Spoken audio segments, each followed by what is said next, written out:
أعوذ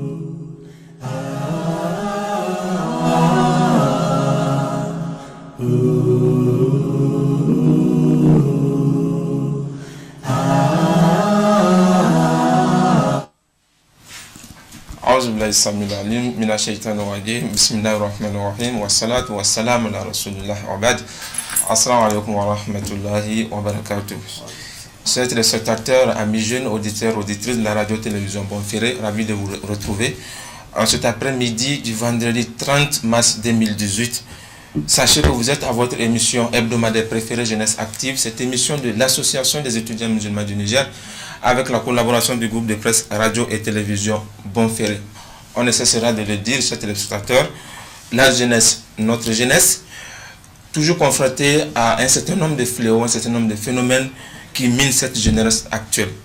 Aujourd'hui, ce numéro de votre émission a décidé de se consacrer à une autre thématique, la thématique de l'oisiveté, en rapport avec la jeunesse nigérienne, bien entendu. Nous le savons bien, ce n'est un secret pour personne. Un regard panoramique autour de nous, un peu dans les quartiers de la ville de Niamey, comme à l'intérieur des grandes villes, on se rend compte les groupuscules de jeunes, les groupes de jeunes qui se constituent devant les portes, autour de la chicha, autour du thé, à longueur de journée. D'où cette problématique, la jeunesse nigérienne et l'oisiveté. C'est le sujet du jour de ce numéro de votre émission Jeunesse Active. Ravi de vous retrouver comme je l'ai dit. Alors, pour en parler, je reçois sur ce plateau trois invités. Peut-être nous avons notre consultant, Dr Sido Adamou, qui est là avec nous. Dr Salam alaikum. Merci d'être là une fois de plus et d'avoir accepté d'être à notre compagnie. Merci. Pour nous aider, nos jeunes, à comprendre ces fléaux, ces phénomènes qui nous minent et à en trouver des solutions possibles. Comme deuxième invité, j'ai Anara Zeynoudine. Il est étudiant, il est représentant de la Fédération des familles pour la paix mondiale et l'unification, Fédération du Niger, bien entendu. Anara, salam alaikum. Merci d'être là. Merci d'avoir accepté notre invitation. Troisième et dernier invité, j'ai Dovi Mohamed. Il est étudiant au niveau de la faculté des sciences économiques, économiques et juridiques, en économie, bien entendu. Mohamed, salam alaikum. Merci d'être là également, d'avoir accepté de venir partager ce moment avec nous par rapport à cette thématique de la jeunesse et l'oisiveté. Docteur, naturellement, je vais commencer avec vous. L'oisiveté, quel contenu on peut donner à ce substantif, à cette appellation? Qu'est-ce que les gens peuvent comprendre par le thème de l'oisiveté? Bien, merci M. Saïdou. C'est toujours un plaisir d'être là. Nous rendons grâce à Allah subhanahu wa ta'ala. Et la l'oisiveté se définit comme étant cet état d'esprit où la personne se retrouve à ne rien faire. Par l'oisiveté, il faut entendre particulièrement le désœuvrement, le manque d'emploi ou le manque d'occupation. Une personne oisive, donc, est toute personne qui n'a pas une occupation saine. On peut avoir une occupation, mais ça pourrait être une occupation qui n'est pas forcément saine. Donc, on pourrait définir de manière tout à fait claire que le mot l'oisiveté rime avec deux aspects. Premier aspect, sans travail, sans boulot, sans action concrète. Deuxième aspect, l'oisiveté correspond à toute inaction produite par un homme à un moment donné de sa vie. Peut-être que les autres éléments viendront. Alors j'ai envie de continuer avec vous. Alors au regard de cette définition, de ce contenu que vous venez de donner au thème l'oisiveté, l'inaction, le désœuvrement, le manque de travail, est-ce qu'on peut dire que c'est un problème ou bien c'est un fléau qui est propre aux jeunes ici au Niger? Oui, au vu de la situation telle que vous l'avez présentée au départ, on pourrait justement dire que notre jeunesse elle est oisive. Oisive dans le sens où il y a parfois plus de distractions, plus de loisirs que concrètement du travail.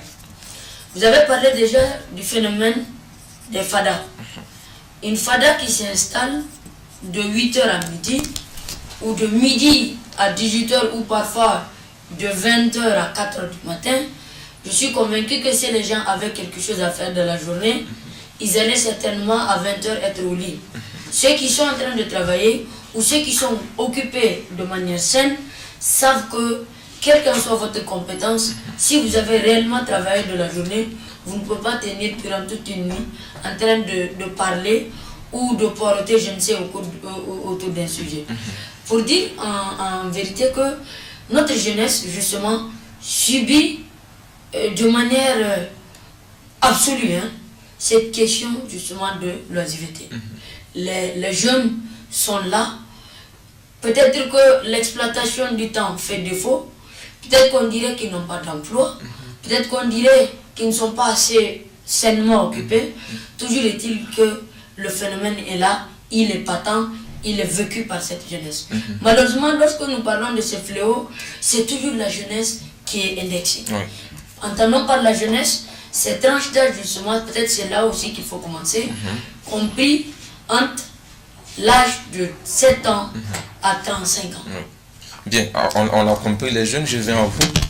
Je rappelle aux téléspectateurs que c'est un duel, peut-être c'est un duel, on va le dire, enseignant et étudiant. Anala, je reviens à vous. Vous les jeunes, est-ce que, j'ai envie de vous demander de façon simple, de façon banale, est-ce qu'on peut dire que, qu'est-ce qui explique l'oisiveté des jeunes, ici au Niger particulièrement?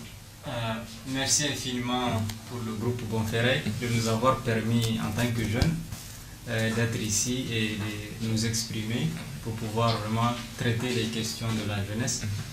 Merci également à l'endroit, et merci à l'endroit de l'association des étudiants musulmans du Niger qui sans cesse ne font que vraiment contribuer à ce que cette jeunesse-là que nous sommes puisse vraiment être orientée, être cadrée afin de pouvoir vraiment être, comme vous le savez, la jeunesse c'est le fer de lance de chaque pays.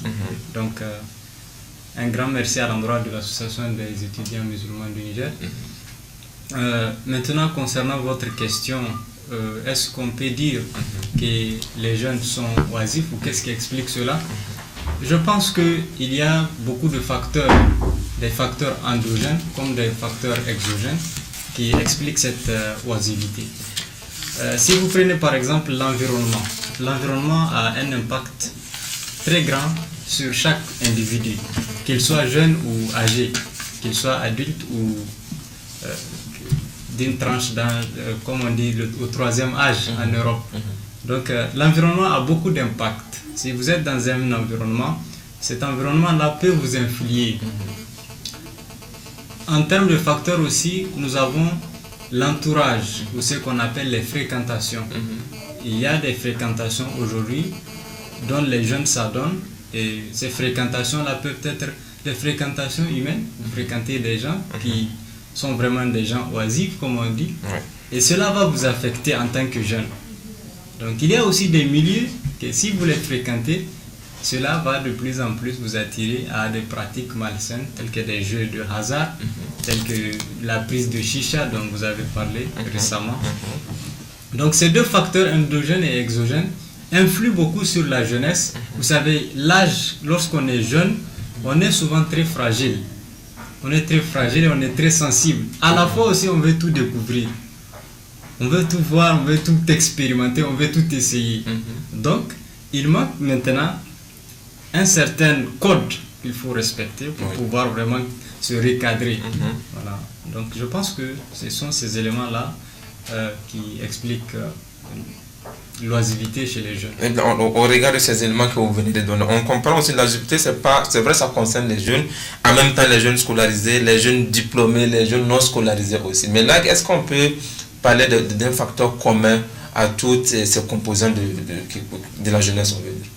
Un facteur commun, bien sûr, on peut dire même des facteurs communs. Il y a beaucoup de facteurs. L'environnement que j'ai cité est un facteur. L'environnement, nous vivons dans des environnements généralement qui sont un peu différents. Mais en réalité, lorsque vous vivez dans une région ou dans un pays, cela est commun à vous. Donc, je pense que ce facteur-là est commun pour pouvoir... Et là, vous pensez que l'environnement nigérien n'est pas favorable? Je ne veux pas dire d'emblée que l'environnement... Bien, on va revenir à vous. On y va avec Dovi.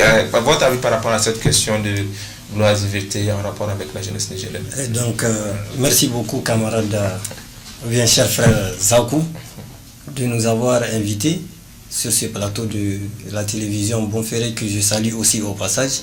Et je salue aussi l'association des étudiants musulmans du Niger qui a eu à initier cette activité, ou bien ce plateau qui est la jeunesse active, qui nous permet, nous autres jeunes, parce qu'on le sait, la jeunesse est le socle de tout développement, quel que soit le milieu. Et pour maintenant rentrer dans le sujet concernant la question, d'abord, le docteur a parlé a dit quelque part que la jeunesse est oisive. Oui, mais il faut se dire qu'au Niger, ce n'est pas que la jeunesse qui est oisive. Aujourd'hui, c'est un phénomène au-delà de 35 ans. Vous allez voir, il y a des vieux aussi qui sont là, oisifs et autres, et qui, quelque part, ce sont eux-mêmes qui donnent ce mauvais exemple à la jeunesse que nous sommes. Et quelque part, ça influe, parce que lorsqu'on voit son aîné à ne rien faire, ça donne de mauvais exemple aussi à la jeunesse. Maintenant, qu'est-ce qui explique concrètement cette oisiveté de la jeunesse nigérienne? Moi, je veux dire que quelque part, parlant de facteurs, il y a ce manque d'esprit d'entrepreneuriat. C'est ça aussi l'un des principaux facteurs ici au Niger. La jeunesse, elle n'a pas cet esprit d'entrepreneuriat. Elle s'attend à chaque fois à ce que c'est l'autre qui vient lui dire, viens, fais ceci, fais cela. Les jeunes sont là, oisifs, à longueur de journée, alors qu'il y a plein de choses à faire. Par exemple, quand vous venez, moi ça me désole souvent quand je vois qu'il y a des jeunes qui peuvent faire souvent près d'une semaine assis à longueur de journée au bord d'une route qui est au bord de la chaussée, les goudrons, comme on le dit, là où il y a plein de sable, mais ils sont incapables de se lever, prendre l'initiative d'eux-mêmes et partir désensabler cet espace. Donc il y a ce manque d'esprit d'entrepreneuriat, il y a ce manque d'esprit d'initiative de la part de la jeunesse qui influe principalement sur ce facteur. Mais il y a aussi quelque part le fait que, là je vais un peu parler de l'État, qui ne crée pas cet environnement favorable à l'occupation de la jeunesse. Aujourd'hui, quand vous prenez l'école, la plupart des jeunes que nous sommes, on part à l'école. Mais à l'école, il n'y a pas cette formation concrète qui puisse permettre aux jeunes. Aujourd'hui, nous sommes des théoriciens plats, permettez-moi de le dire. Mais c'est comme ça. Vous prenez de l'école primaire jusqu'à l'université, c'est des théoriciens plats conformes. Plutôt que des jeunes capables d'exercer des métiers professionnels qui puissent les occuper au quotidien. Donc, parce qu'il n'y a pas une adéquation entre la formation et les besoins du milieu, si vous voulez. Voilà, c'est quelque part ce que j'aimerais dire. Voilà. Donc c'est en gros une vue d'un point de vue général ce que je peux dire sur la question. D'accord, merci bien. Docteur, je reviens à vous. On va essayer de contextualiser le sujet, particulièrement au Niger. Un jeune qui est assis au bord, en groupe, on va dire, de 8h jusqu'à 18h autour du thé, autour de la chicha. Qu'est-ce que vous pensez? Qu'est-ce qui peut expliquer le fait que ces jeunes sont là? Est-ce que c'est parce qu'ils n'ont pas de travail, ou bien c'est parce que, comme il l'a dit, ils n'ont pas l'esprit d'initiative? Oui, merci beaucoup. Je pense qu'ils ont déjà ébauché la question. Mais au fait, pour parler de la question de l'oisiveté, il faut peut-être voir quelles sont les orientations ou les programmes que la société construit pour les jeunes. Quand, par exemple, l'État fait les programmes scolaires, quel est le contenu que nous mettons à l'intérieur de ce programme? Quel est le type modèle, type humain que nous voudrions produire d'ici 10 ans? Quel est le type ou le modèle humain que nous voudrions produire pour le Niger d'ici 50 ans? Normalement, c'est à ça que servent tous les programmes. Malheureusement, lorsqu'on regarde comme il a dit dans les contenus, on ne sent pas le concret de ce sens. Les gens sont laissés à eux-mêmes, chacun se débrouille comme il peut, et finalement on se retrouve à faire toujours parfois la même chose. C'est toujours la même école, c'est toujours les mêmes diplômes, et finalement on se retrouve tous à avoir les mêmes diplômes et à s'encastrer dans une fonction publique qui n'arrive pas à prendre l'État. Finalement, on se retrouve dans des situations où ces jeunes-là parfois sont laissés à eux-mêmes. Je vous ai dit qu'il n'y a pas parfois de politique d'éducation adéquate, de politique d'emploi adéquate, il n'y a pas de politique de socialisation adéquate. Dans le temps de l'Afrique traditionnelle, quand vous prenez chaque famille, en fonction de vos origines, en fonction de votre souche, on connaît déjà quel est votre métier. Si vous êtes par exemple l'enfant de Sorko, dès votre naissance, vous êtes initié déjà à devenir Sorko. Chez les Sorko par exemple, ou chez les Do, ou comme on les appelle, on envoie déjà l'enfant le jour de sa naissance sur le fleuve. La main qu'on vit, on sait à qui l'enfant au fleuve, il va faire toute son initiation au bout de la semaine. C'est le 7e jour, le jour du baptême, qu'on ramène l'enfant. L'enfant a pris connaissance avec la nature en tant que bébé. L'enfant va encore continuer par apprendre le même métier avec son père. Si c'est un garçon, si c'est une fille, elle est avec sa maman, elle commence déjà dès la cellule familiale à apprendre ce qu'elle va devenir demain. Donc il y a une canalisation des faits. Malheureusement, on se retrouve dans les sociétés modernes avec l'école ou les autres formations où il n'y a pas une orientation fixe.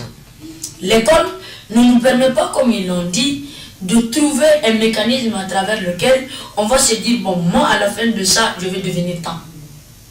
Et parce que les gens ont été chaque fois orientés, canalisés, les jeunes attendent tout. Et ils ont dit que cette oisiveté ne touche pas seulement la jeunesse. Elle touche aussi ces populations. Je suis navré de dire qu'on ne peut pas construire une société avec une communauté de mendiants. Quand vous sortez, vous avez l'impression que tout Niamey ou toutes nos villes se sont transformées en mendiants. Et des mendiants de toutes sortes.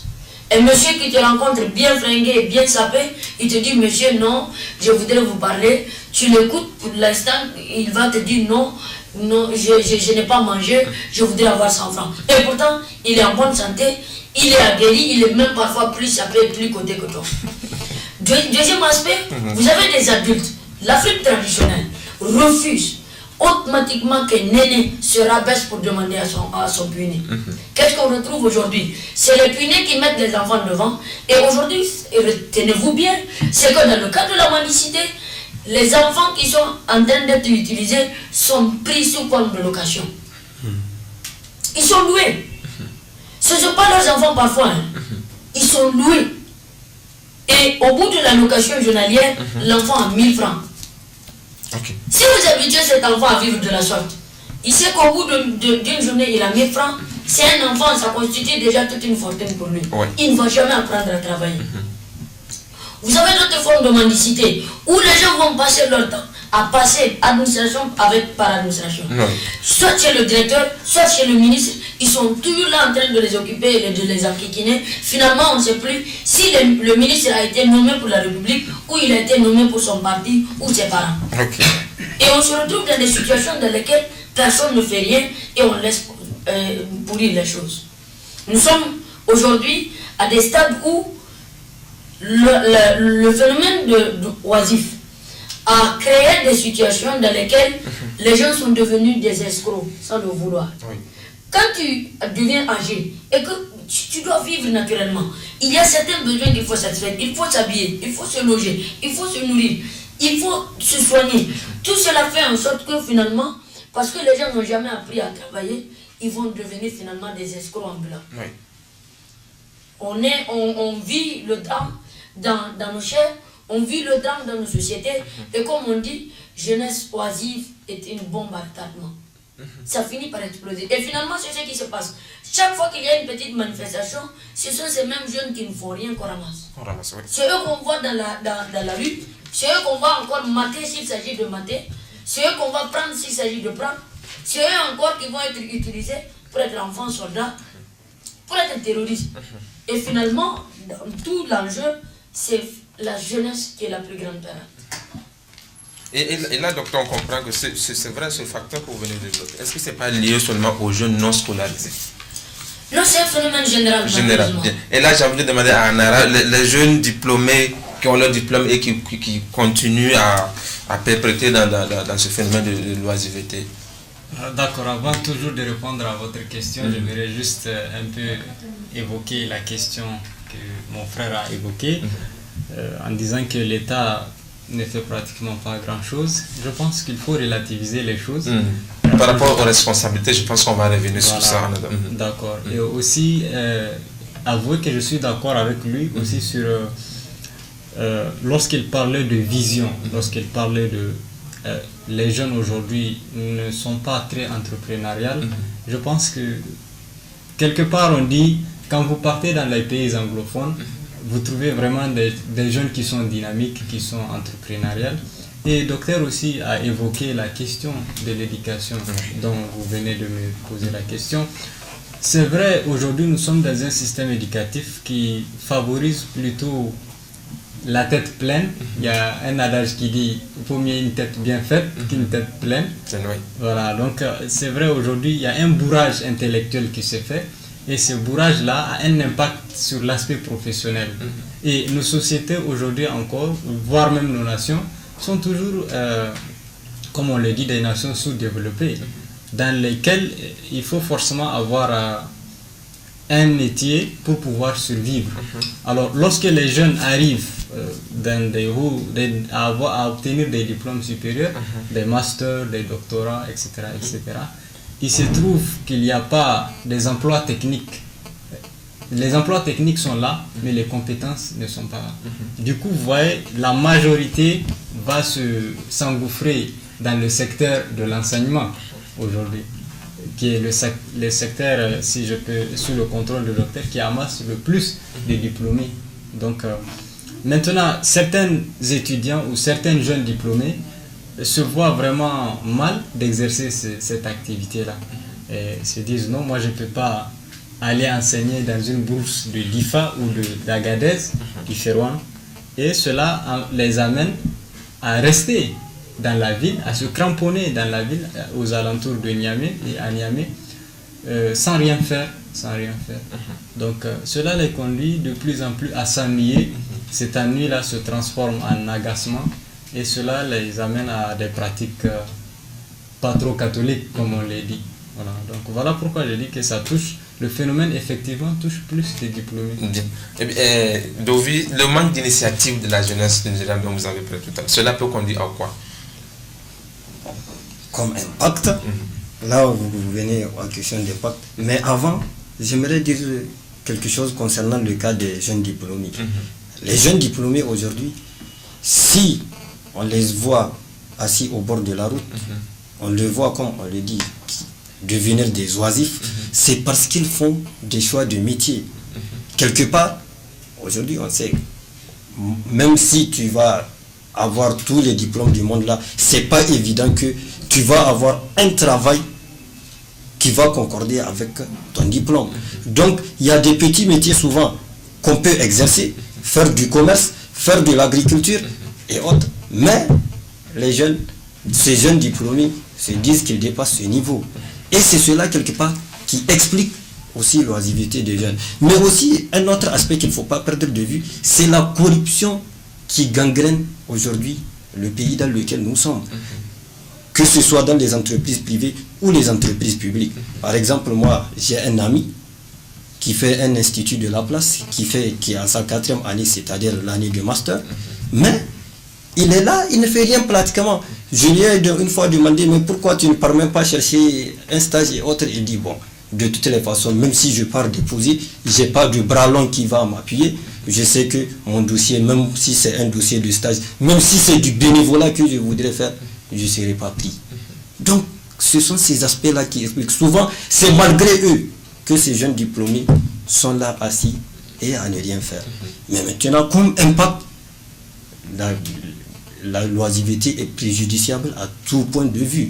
Non seulement sur la personnalité de l'homme oisif, mais aussi sur la société. Aujourd'hui, avant les impacts, par rapport à la question de l'initiative, j'ai envie de citer le docteur qui dit, est-ce qu'un jeune agronome aujourd'hui qui est formé à l'université d'Abou Moumouni avec peut-être son master ou sa licence est prêt? Il y a le fleuve qui est là.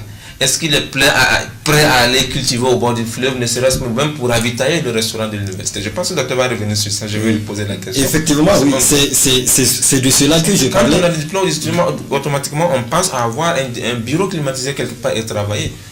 C'est en fait ça le problème aussi, il ne faut pas l'oublier. On y va. Effectivement, c'est ce que je disais quand je me dis que les jeunes sous-estiment certains types de métiers ou refusent certains types de métiers lorsqu'ils considèrent qu'ils ont des diplômes suffisamment étoffés qui puissent leur donner d'autres ouvertures. Donc, alors qu'il il y a des travaux. Aujourd'hui, le fleuve, comme vous le dites, le bord du fleuve, il est là, on a le fleuve, mais il est sous-exploité. Et aujourd'hui, c'est ça même qui crée ce problème, ce problème alimentaire. Un pays qui a un fleuve comme le Niger, et on parle toujours de problème d'autosuffisance alimentaire, c'est désolant. Et ceux qui exploitent, la plupart, c'est des expatriés. C'est des expatriés qui exploitent ça. Est-ce que là, vous les étudiants, vous êtes prêts à aller travailler là-bas aussi?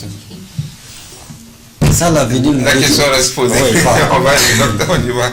La question de l'initiative de l'entrepreneuriat des jeunes. Ok, bon, on fait très souvent les débats comme ça. Moi, j'ai trop souvent dit que si les structures scolaires doivent se battre, c'est sur ce terrain qu'il faut se battre.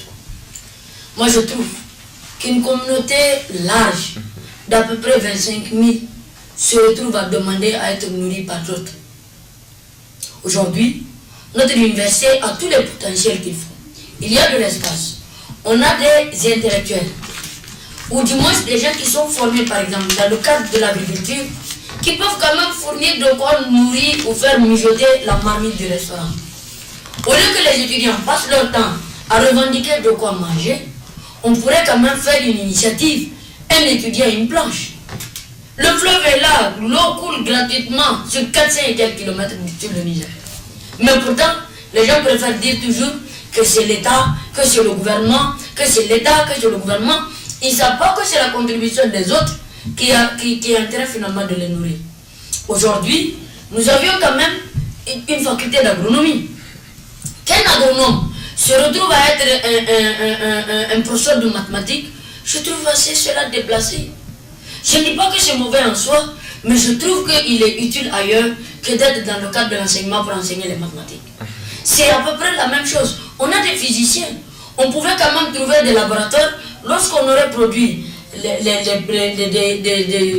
des produits agricoles qu'on peut transmettre au niveau de ces laboratoires pour pouvoir les transformer en jus, en trucs. Celles qui font les jus là.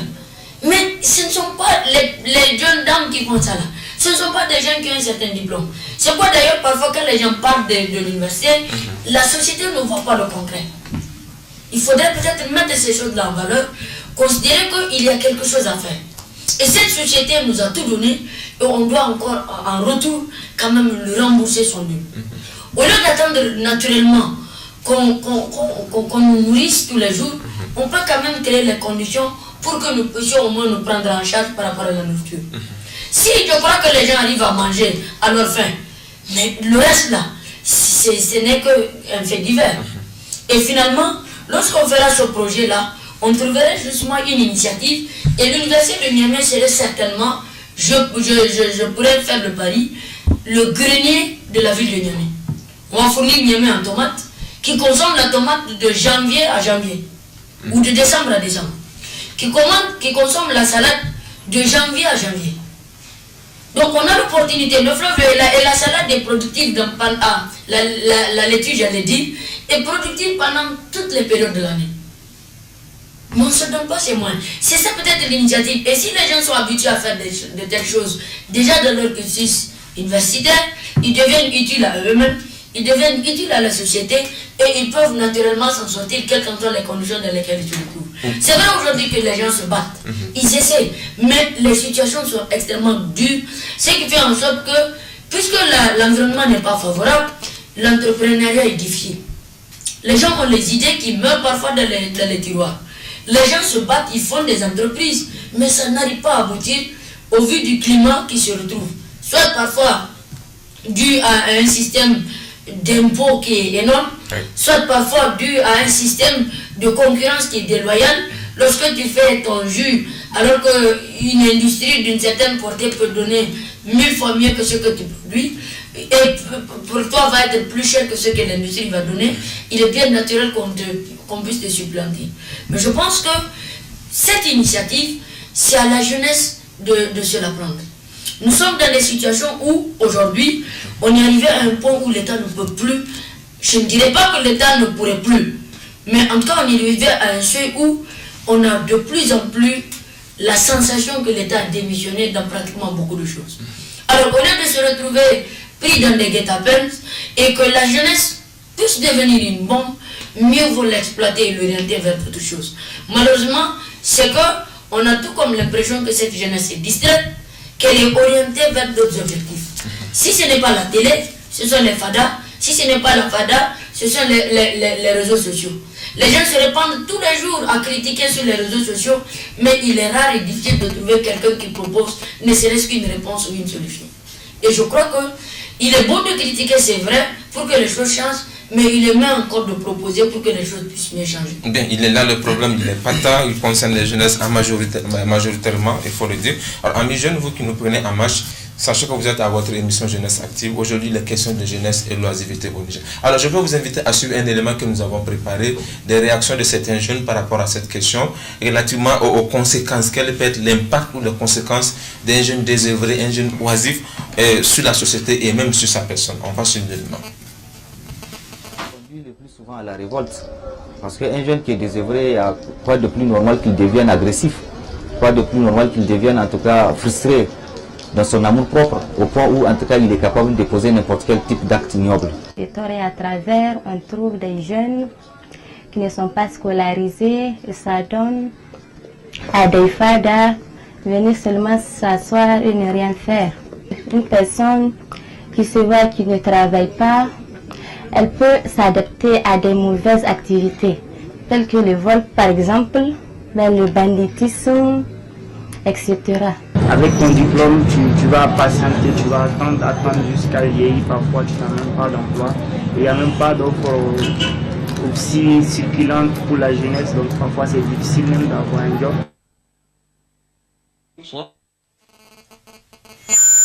Tout sur ce plateau, Anara, quelles peuvent être les conséquences sur sa personne et sur la société? Les conséquences sont vraiment énormes. D'abord, je vais vous parler des conséquences sur la personne en tant que telle. L'être humain, Dieu, Allah subhanahu wa ta'ala l'a créé parce qu'il a une vision pour lui.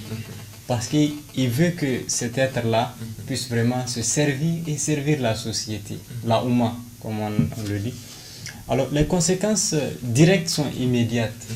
Vous avez tous ceux qui rentrent dans ce phénomène d'oisivité, généralement, ils deviennent des malades mentaux. Ils perdent la cervelle, comme on le dit en jargon. Et automatiquement, ils deviennent sujets à tous les vices que vous connaissez. La débauche sexuelle, par exemple, la consommation des stupéfiants, tels que la drogue, etc. etc.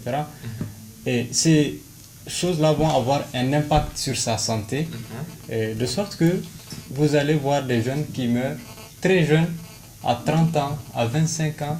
Ces jeunes-là perdent leur vie misérablement, alors que peut-être s'ils n'avaient pas été oisifs et qu'ils avaient vraiment su donner du sens à leur vie, cela va leur permettre vraiment d'avancer en âge. Donc, il y a les conséquences sur la santé en termes d'individus. Maintenant, de façon générale sur la société, c'est la perversité. Lorsque vous avez un individu, par exemple, oisif dans une société qui se donne à des pratiques de vol, évidemment, il dérange la société. Parce qu'il va aller voler la moto de quelqu'un qui a souffert, qui a travaillé pour avoir sa moto. Donc, il va devenir un phénomène social. Et cela vraiment va déranger beaucoup la société. Cela va faire en sorte que dans la société, vous allez avoir beaucoup de problèmes. Et vous allez aussi, à long terme, vous allez comprendre que ces gens-là vont amener la société à se méfier. Dans la société, il y aura des gens qui vont se méfier les uns et les autres. Et cela va faire disparaître certaines valeurs que nous connaissons, telles que la solidarité, par exemple. D'accord. Dovi, conséquences, jeunesse oisive? Oui, comme conséquence, c'est d'abord ce qu'il a dit. Non seulement d'abord sur la personne elle-même, d'un point de vue sanitaire, c'est-à-dire du point de vue de sa santé. C'est en ce sens-là qu'un certain John Peterson dit ceci: une journée d'oisiveté fatigue plus qu'une semaine d'occupation. En réalité, on pense que lorsqu'on est là à rien faire, à ne rien faire, on est en train, on profite du temps libre. Mais en réalité, c'est pas cela.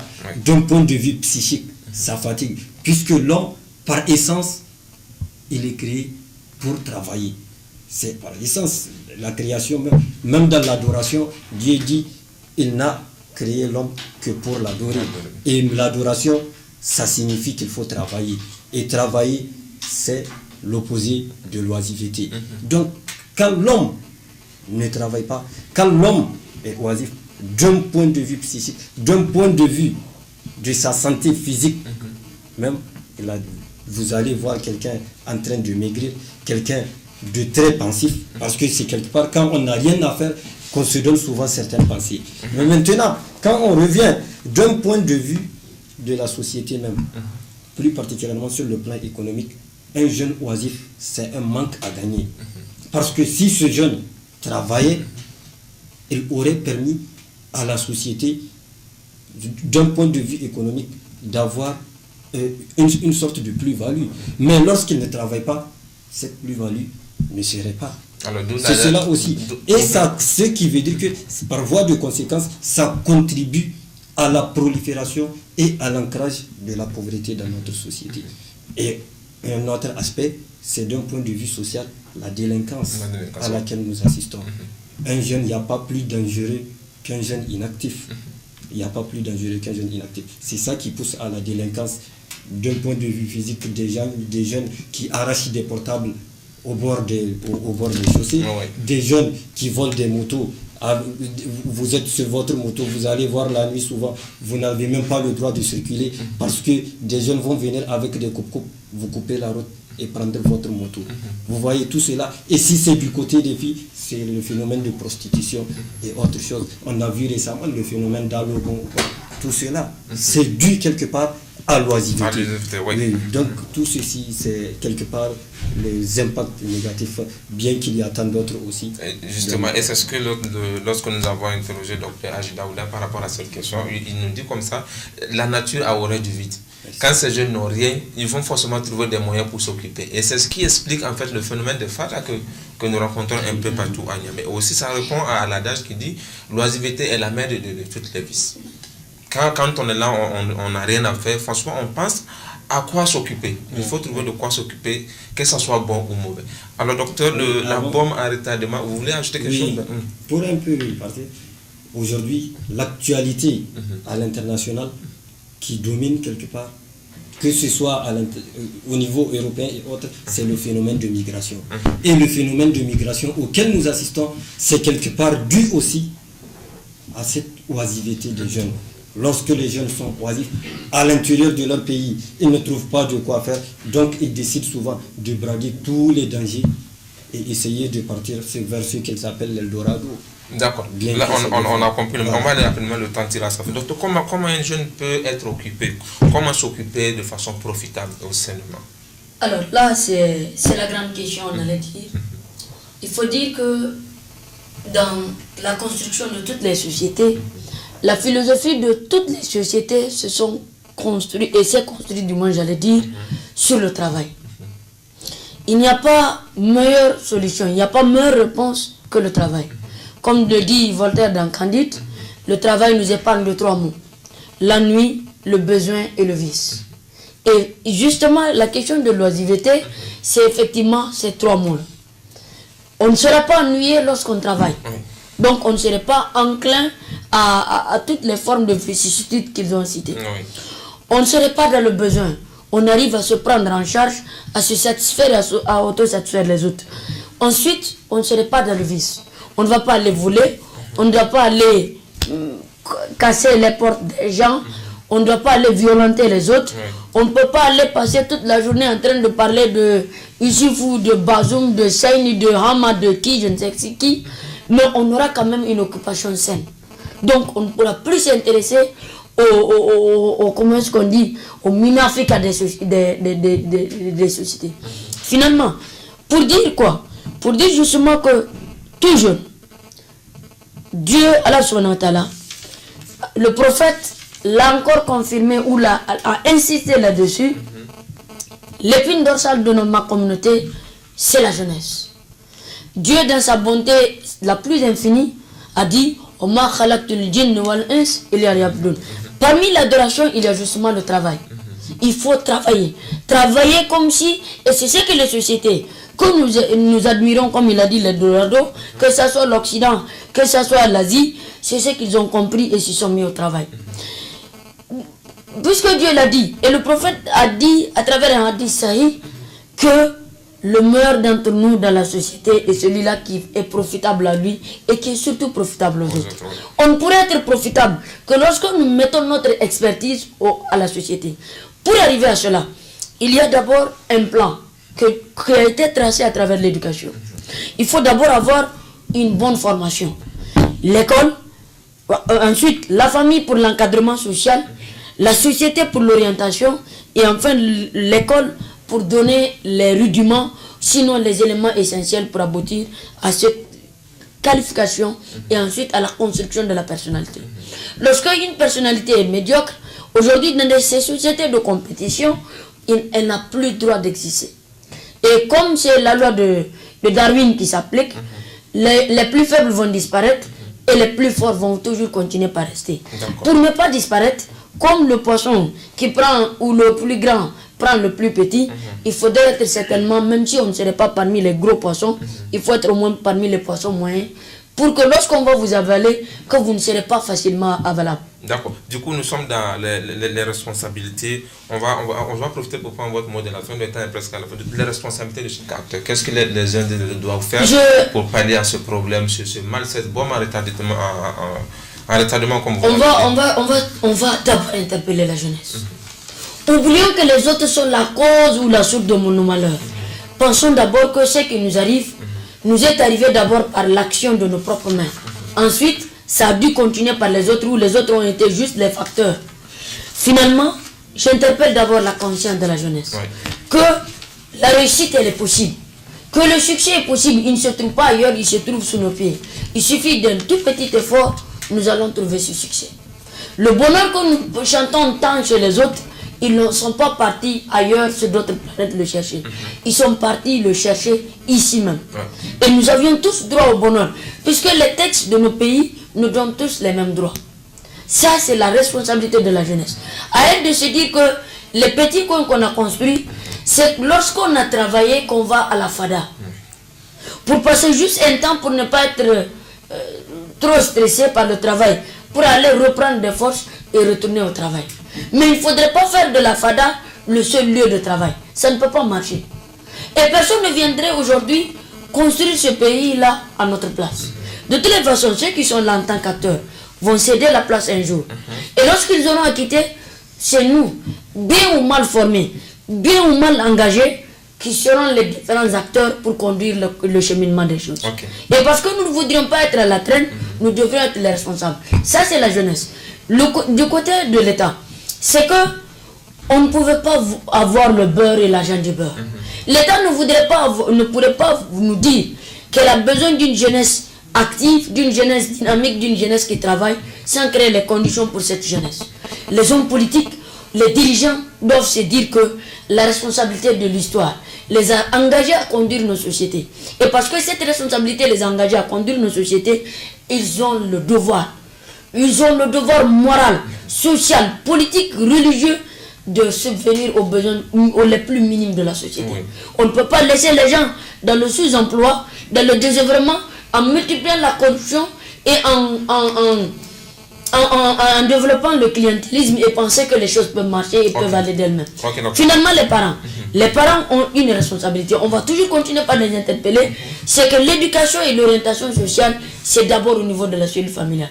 Chacun devrait se dire que l'enfant que j'ai mis au monde, la première responsabilité de son encadrement, c'est d'abord moi. Finalement, tous les responsables sont engagés pour donner au moins une certaine gloire à cette jeunesse. Je vous remercie. Voilà qui est clair, on a compris. On n'oublie pas ces jeunes aussi qu'on retrouve au bord des fleuves, qui sont là en longueur de journée, certainement ils n'ont rien à faire. On va prendre vos mots de la fin. Quel message avez-vous pour les jeunes qui nous suivent par rapport à cette question de l'oisiveté? Une minute rapidement, Anna. Le dernier mot que j'ai à dire, je pense que c'est le docteur a tout dit, mais il faut dire qu'il faut être responsable, il faut prendre responsabilité, il ne faut jamais accuser les autres de nos propres malheurs, il faut nous assumer. Et aussi, j'interpelle les parents aussi à vraiment veiller beaucoup sur les enfants, sur les jeunes, surtout en matière de aujourd'hui c'est la mode, la technologie, de vraiment veiller à contrôler ces portables, ces Android là, etc., etc. Et aussi j'interpelle l'État à entreprendre des grands projets qui vont vraiment amasser toute cette jeunesse là et lui empêcher vraiment de s'engouffrer dans les phares et autres. Ok, merci bien. Dovi, rapidement votre modèle à faire. Donc, quel message avez-vous pour les jeunes qui nous suivent, les responsabilités? Oui, pour pallier ce problème, je vais d'abord interpeller l'État. Interpeller l'État dans le sens de redynamiser le secteur éducatif qui est en déliquescence. C'est un secret de polichinelle. Le secteur éducatif nigérien est malade. Donc, il faut à ce que l'État mette tous les moyens en œuvre afin que l'éducation, parce que l'éducation est la principale arme, ce qui est source de développement d'une société. Donc il faut que l'éducation, notamment la professionnalisation du domaine éducatif, qu'on cesse de former uniquement des théoriciens dans le secteur éducatif, qu'on parvienne à avoir des jeunes, des scolaires qui puissent vraiment exercer des métiers qui seront profitables à la société. Maintenant, du côté de la jeunesse, c'est de l'appeler à prendre confiance en elle-même, parce que comme on le dit, lorsque nous voulons, nous pouvons. Cessons de limiter nos défis, mais défions plutôt nos limites, et Inch'Allah ça va aller. Ça ira, Inch'Allah. Merci bien. Voilà, amis jeunes, chers téléspectateurs, auditeurs, auditrices. Ok, Inch'Allah. Je pense on va aller plus vite à la dernière partie de cette émission. On revenons toujours par rapport aux responsabilités. Par rapport à l'État, vous avez vu, je crois qu'il y a un ministère de l'entrepreneuriat des jeunes qui est créé. Est-ce que vous ne pensez pas que c'est aussi suffisamment que l'État pense aux jeunes aussi par rapport à cette question de l'entrepreneuriat? Ministère de l'entrepreneuriat des jeunes, c'est vrai, il est là, mais nous ne le connaissons que de forme.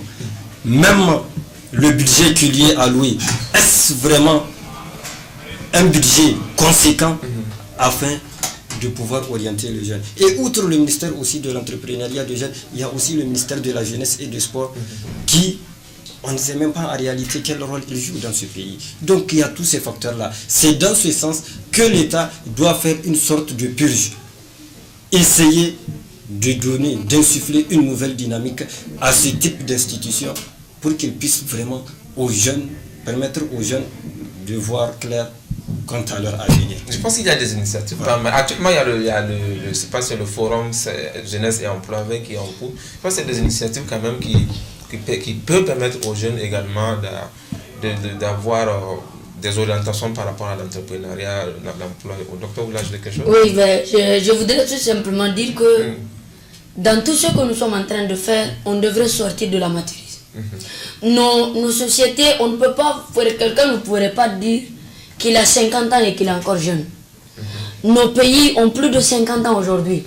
On ne devrait plus rester dans le sens des titres pompeux des ministères. Ministère de l'entrepreneuriat des jeunes, pour donner quoi aux jeunes? Je suis navré. Non, il y a encore le ministère de l'emploi, il y a le ministère de la jeunesse, il y a le ministère de la culture. Tout ça là, on pense faire ça pour la jeunesse, mais en vérité, il n'y a pas le résultat. On devrait sortir des tâtonnements pour vouloir faire des politiques étatives assez intéressantes qui puissent quand même mobiliser les choses. Aujourd'hui, nous avons une massification dans l'enseignement général. On pouvait quand même profiter pour donner une certaine professionnalisation au niveau. Aujourd'hui, même si les gens nous disent, mais c'est Katako qui est le poumon économique de Niamey. Et pourtant, ceux qui sont à Katako, ce sont des gens qui ne se tardent pas d'avoir des ingénieurs, des doctorats comme d'économie ou de gestion. Et là, il faut entreprendre. Je me rappelle bien en 2015, lorsqu'on était au niveau d'Abidjan, on était au niveau de l'université de Cocody. Lorsqu'on était parti faire du transfert shop, j'ai vu un jeune qui a son master 2, mais qui est assis devant sa cabine en train de gérer sa cabine à avoir de quoi. Non, peut-être aussi, parfois, non, c'est parce que ce n'est pas encore arrivé chez nous. Effectivement. C'est parce que nous, chez nous, jusqu'à certaines années, on a cette chance d'avoir parfois de l'emploi lorsque nous avions automatiquement le diplôme appelé. La Côte d'Ivoire que vous citez, c'est qu'en Côte d'Ivoire, il n'y a pas de système de service civique, il n'y a pas de système de contractualisation comme on le voit chez nous, même si ce sont des systèmes malheureux qui ne réussissent pas du tout aux jeunes. Mais quand même, là-bas, lorsque tu as un diplôme, tu vas concourir au même titre que quelqu'un qui a le diplôme il y a de cela 10 ans. Donc c'est pour dire justement que Les situations ont obligé les gens à entreprendre. Tu ne peux pas être dans une ville de 6 millions, 7 millions de personnes et rester croiser les bras. Bien, on a compris, docteur. Je pense que le temps est à sa fin. On va conclure. La responsabilité des uns et des autres est engagée par rapport à la question de l'oisiveté, que ce soit les jeunes qui sont les premiers concernés, l'État également, par rapport à cette question, le docteur l'a dit, cette bombe à retardement. Aujourd'hui, les recherches ont prouvé les jeunes qui intègrent les groupes de terroristes, c'est des jeunes qui n'ont pas de travail. Il faut trouver des mécanismes pour occuper les jeunes de façon saine et de façon profitable. Je pense que le numéro prochain, Inch'Allah, on va parler de jeunesse et emploi. On aura peut-être l'occasion d'inviter sur ce plateau les responsables de l'ANPE et les responsables du ministère de l'entrepreneuriat, Inch'Allah, si au cas où ils accepteront de répondre à notre invitation. Amis jeunes, chers téléspectateurs, auditeurs, auditrices de la radio-télévision Bonferré, merci de nous avoir reçus chez vous et de nous avoir suivis. C'est ici que prend fin ce numéro de votre émission préférée. J'étais avec Dr Sido Adamou, qui est notre consultant. Il est chercheur associé au département de lettres, arts et communication au niveau de l'université Abdou Moundé Niamey. J'étais avec Anara Zainoudine, il est étudiant, il est le représentant de la Fédération des familles pour la paix mondiale et l'unification. Et troisième et dernier invité, Dovi Mohamed, il est étudiant en économie, toujours à l'université Abdou Moundé Niamey. Je le disais, restez fidèles au programme de la radio-télévision Bonferré. Inch'Allah, on se donne rendez-vous la semaine prochaine pour une nouvelle thématique. D'ici là, portez-vous bien. Assalamu alaikum wa rahmatullahi wa barakatuh. Et merci à toute l'équipe de réalisation.